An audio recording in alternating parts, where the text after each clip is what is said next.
Πιστεύω ότι κάποιοι από εσάς ήδη έχετε κάποια εμπειρία με το credit score.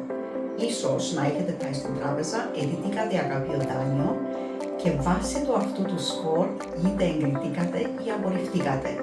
Αλλά τι θα λέγατε άραγε αν σας έδειχνα ότι υπάρχει ένα αντίστοιχο εργαλείο που μετρά την επαγγελματική σας φήμη.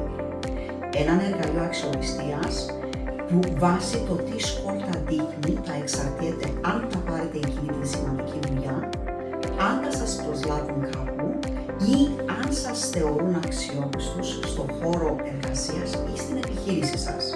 Γεια σας, είμαι η Έλενα Ανδρέου, Search Engine Optimization Specialist και Personal Branding Consultant και είμαι καταενθουσιασμένη που θα σας μιλήσω για αυτό στο Mindset Talk 7, το μεγαλύτερο event προσωπικής ανάπτυξης που γίνεται στην Πάφο.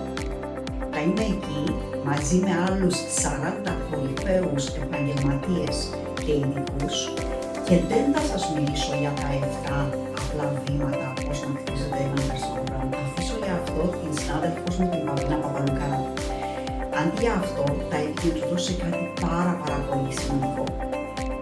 Ξέρετε, όλος ο κόσμος κρατά στο χέρι του ένα κινητό και συνεχώς είτε ψάχνει για κάτι, είτε έχει κάποιο θέμα και ψάχνει για κάποια λύση, είτε απλώς χαζεύει μέσα στα social media.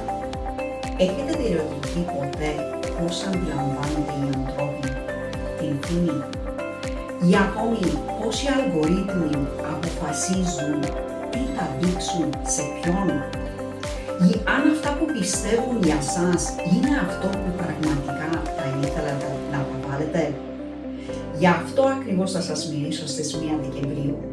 Το πώς να προβάλλετε σωστά την εικόνα σας στο διαδίκτυο, τι ρόλο παίζουν οι αλγορίθμοι με το περιεχόμενο σας και πώς αντιλαμβάνονται οι άνθρωποι την φήμη σας από αυτά που βλέπουν online.